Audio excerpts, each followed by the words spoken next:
इस बात की ओर ध्यान आकर्षित करना चाहता हूँ कि हिमाचल प्रदेश सरकार जो है, ऐसा लग रहा है कि सरकार नाम की कोई चीज नहीं हुई। आपके हमीरपुर PWD में चीफ इंजीनियर की पोस्ट के ऊपर जो है SC को एडिशनल चार्ज जो है वो पिछले साल अगस्त में दिया गया। उस व्यक्ति को चीफ इंजीनियर का एडिशनल चार्ज दिया जाता है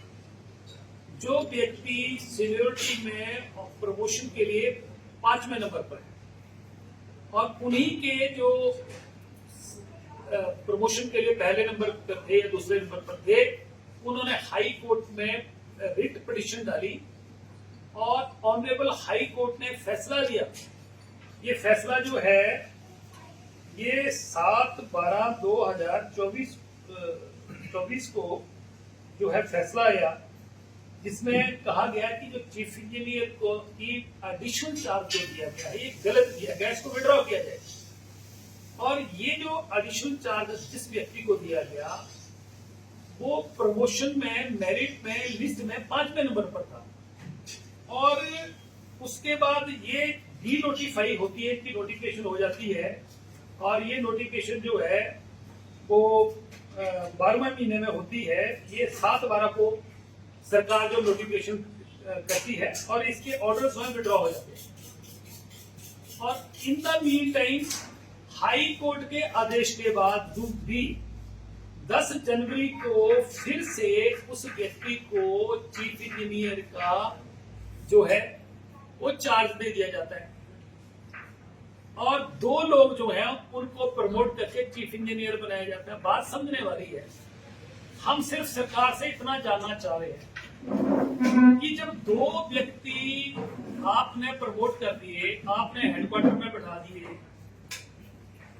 और जिसको कहते हैं ना कोई काम ना लेगा ना देगा, और उस व्यक्ति को हाई कोर्ट के आदेशों के बावजूद भी जनवरी की 10 तारीख को जो है फिर से आपने चीफ इंजीनियर की जो है वो चार्ज दे दिया गया। तो इसका मतलब सरकार के ऊपर ना तो कोई कर्मचारियों का इनको मन में कुछ कोई ख्याल है कि कोई प्रमोशन भी होती है, कोई सीनियरिटी भी होती है, और ना हाई कोर्ट के आदेशों को ये सरकार मान रही है। हम सिर्फ इतना जानना चाह रहे हैं, और हिमाचल प्रदेश के लोग सिर्फ इतना जानना चाहते हैं कि आखिर सरकार का या मुख्यमंत्री का ये जो अथाह प्रेम है, इसके पीछे वजह क्या है कि एक व्यक्ति को आप बिना मतलब किसी चौथे नंबर पर 5वें नंबर पर सिक्योरिटी में उसको चार्ज दिया जा रहा है,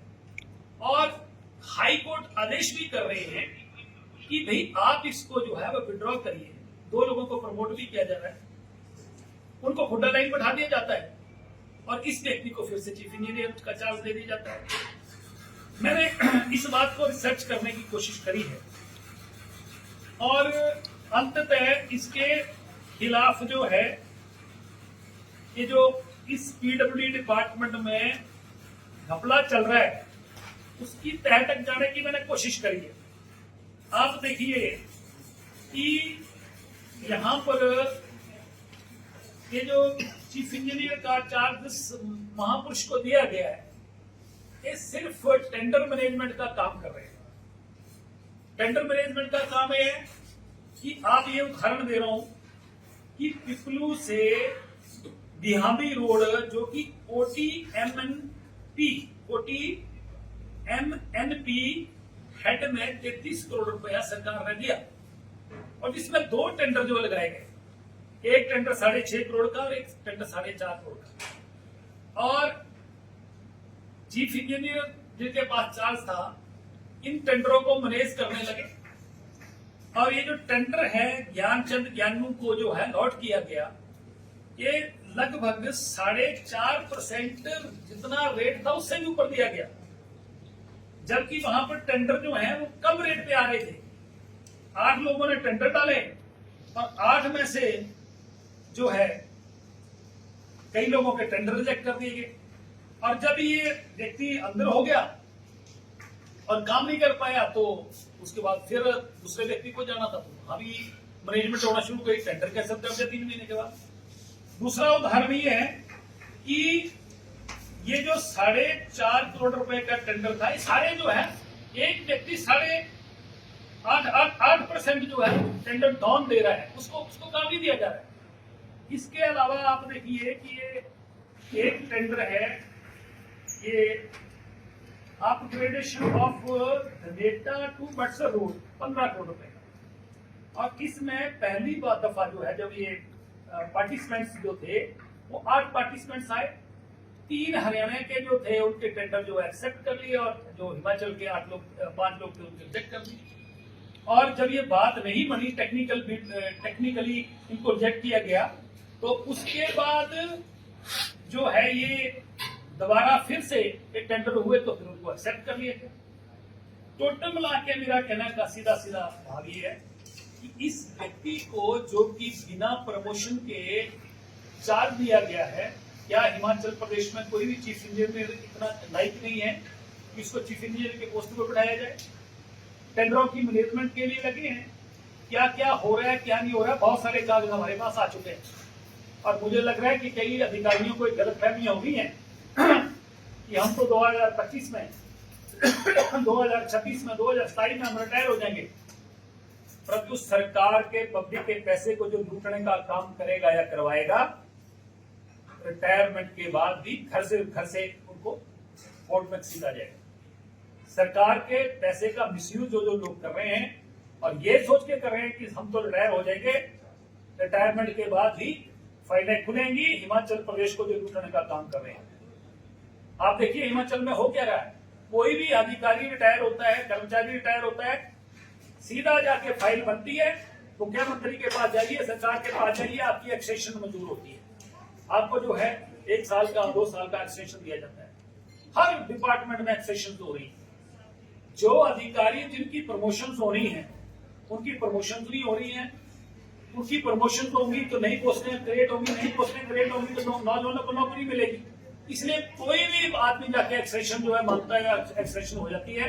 सरासर ये सरकार जो है धांधली मची हुई है, कोई कानून नाम की भी कोई चीज नहीं है। अगर कोई अधिकारी आवाज उठाता है तो उसको जो डराया धमकाया जाता है, और इस तरीके से ये सरकार जो है चल रही है। दूसरा मैं कहना चाह रहा हूं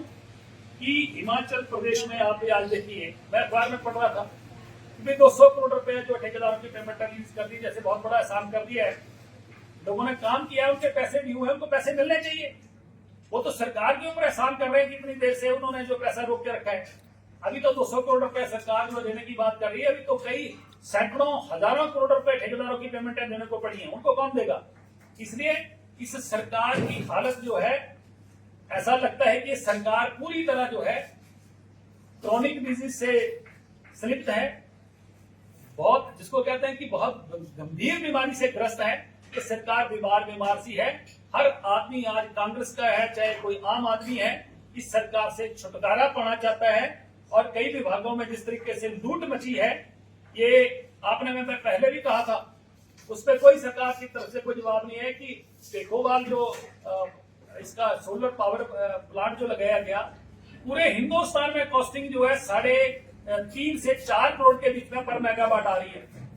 और यहाँ पर 6 करोड़ 80 लाख रुपया जो है वो कॉस्टिंग आई। तो 120 करोड़ रुपए की जो कॉस्टिंग आनी चाहिए 200 करोड़ रुपए 220 करोड़ रुपया उसके ऊपर प्रोजेक्ट पे लगा दिया, तो 100 करोड़ रुपया कहाँ गया, कौन खा गया उसको? इसलिए इस सरकार में पूरी तरह जिसको कहते हैं कि लूट मची है, और मित्रों को सरकार ने पूरी तरह लूटने का जो है लाइसेंस दे रखा है। और आने वाले समय में बहुत सारे लोगों को समझ लेना चाहिए, कुछ अधिकारी जो हैं वो सरकार में एजेंट बन के काम कर रहे हैं, उनको समझ लेना चाहिए कि लोकतंत्र में सरकारें आती भी और जाती भी हैं। इसलिए संविधान में और कानून के दायरे में रह के काम करें, और जिस तरीके से बड़े उच्च अधिकारी जिनको जो है इन्वेस्टमेंट किया जा रहा है, इन टेंडरों को मैनेजमेंट करने की काम कर रहे हैं, ठेकेदारों को डराने का काम कर रहे हैं, और पॉलिटिकल लोगों के इशारे पे टेंडरों को मैनेज करके उनको जो फायदा पहुंचाने की कोशिश कर रहे हैं। मेरे तो यही कहना था।